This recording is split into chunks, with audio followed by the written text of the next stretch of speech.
হ্যাঁ, যাদের দোতলা ছিল তাদের 4 তলা।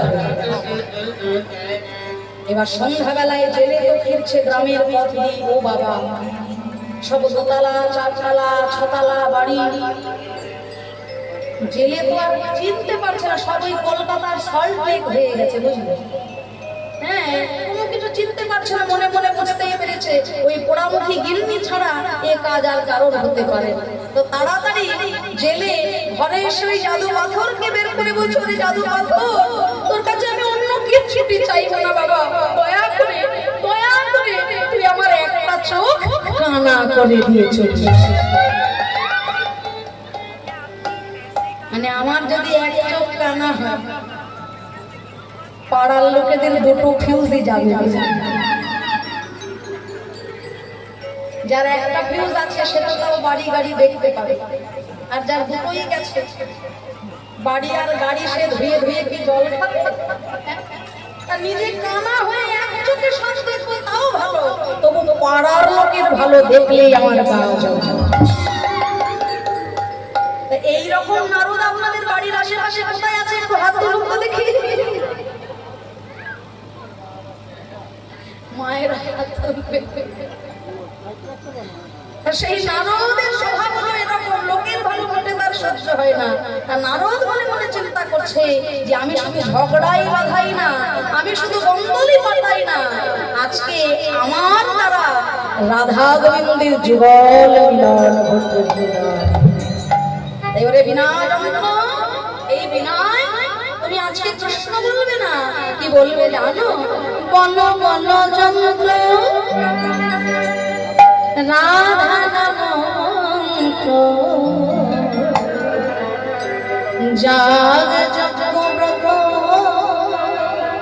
কিছু না দিয়া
দ্বারকাধীশ কৃষ্ণচন্দ্র দ্বারকার রাজ সিংহাসনে বসে আছেন। যেই না সঙ্গে রাধা নামের জয়ধ্বনি, রাজ সিংহাসন পরিত্যাগ করে নারদ মুনির কাছে করজোড় করে না, হে নারদ মুনি, বলুন বলুন কি বাসনা নিয়ে এসেছেন এখানে? শোনো শোনো কৃষ্ণচন্দ্র, ত্রেতায় রাম রাজা ছিল, অশ্বমেধ যজ্ঞ হইল,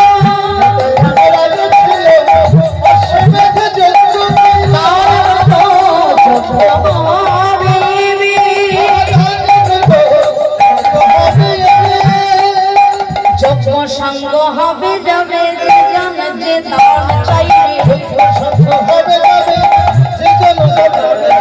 করিবে তাই হাসি মুখে।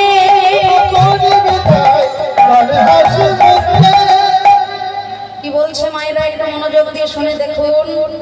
ত্রেতায় রাম রাজা ছিল, অশ্বমেধ যজ্ঞ করিল। রামচন্দ্র যখন দ্বারকার রাজ সিংহাসনে বসলেন,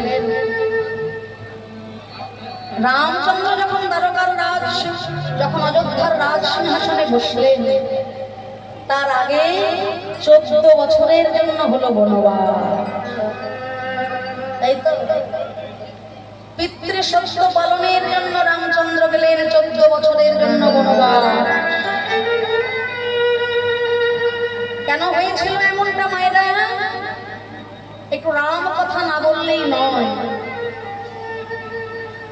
রাজা দশরথকে দুবার প্রাণে বাঁচিয়েছিলেন মা কইকেয়ী,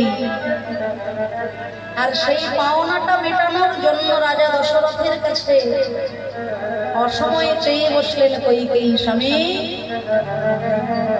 তুমি আমার কাছে ঋণী ছিলে, দুটো পাওনা ছিল তোমার কাছে, আজকে যদি আমি সেই পাওনাটা চাই তুমি কি আমাকে দেবে? राजा दशरथ बोलें कइकेयी रघुकुल रीत सदा चले आई, प्राण जाए पर वचन ना जाए। रघुकुल रीत सदा चले आई, प्राण जाए पर वचन ना जाए। बोलो की स्वामी আমার প্রথম চাওয়াতে তোমার ছেলে রাম যেন আগামী কাল 14 বছরের জন্য বনবাসে চলে যায়,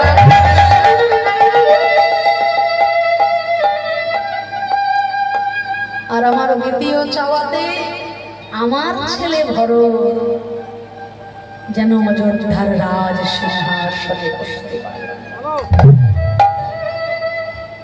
রাজা দশরথ বললেন কইকেয়ী এই দিনটা দেখার আগে যদি সেই দিন তুমি আমাকে মেরে ফেলতে তাহলে আমি এত কষ্ট পেতাম না। ওরে রাম, ছেলে এখন বড় হয়েছে,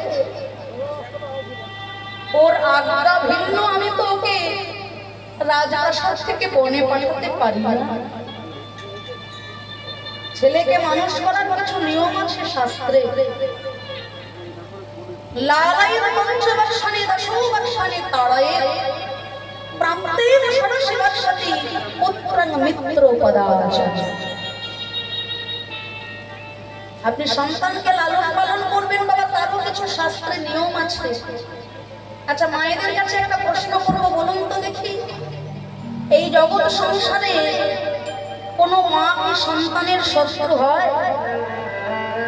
জোরে বলে বলুন, এই জগতে কোন মা কি সন্তানের শত্রু হয়? কোন বাবা কি সন্তানের শত্রু হয়? হয় না? শাস্ত্র বলছে হয়। কখন জানো? সন্তানের প্রকৃত শিক্ষার সময় যে মা যে বাবা সন্তানকে প্রশ্রয় দিয়ে, আমার ছেলে না না আমার ছেলে ভুল করতে পারে, ও যা করেছে ঠিক আছে। ছোটবেলায় মাস্টারের কাছে যদি মার খেতাম, বাবার কাছে নালিশ করতাম, বাবা দেখো হাতে কত লেগেছে, মাস্টার মেরেছে। উল্টে বাবা আমাকে শাসন করতে ছুটে আসতো, অন্যায় করেছো মাস্টার মেরেছেন, তার নামে নালিশ। আর আজকের দিনে মাস্টার যদি ছাত্রের গায়ে হাত তোলে, দেখবেন ছাত্র ছাত্রীর মা বাবা 4টে লাঠি নিয়ে ছুটে